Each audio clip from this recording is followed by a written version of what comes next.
За одоо бүгдээрээ аюултай ажил гэж юу вэ гэдэг талаар ярилцъя.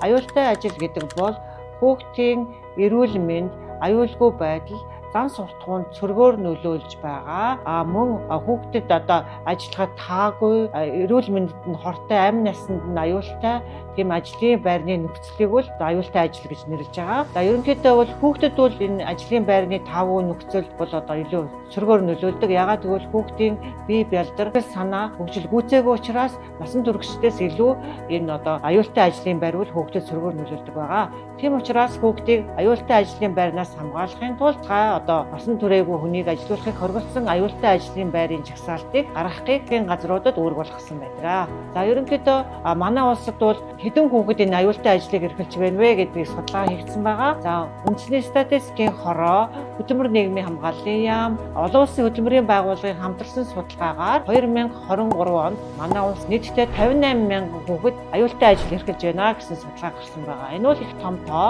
За ерөнхийдөө энэ аюултай ажлыг эрхэлж байгаа хүүхдүүдийн хувьд бол хөвгүүд илүү байдаг. Жишээлх юм бол хөвгүүд бол энэ тоо баримт 67.4%, охтууд бол 34.6% нь бол одоо аюултай ажил гэсэн хүүхдүүдийн тоонд орсон байгаа. За ингээд аюултай ажлыг хүүхдүүдээр эрхлүүлэхийн тулд аюултай ажлын жагсаалтыг гаргадаг байгаа.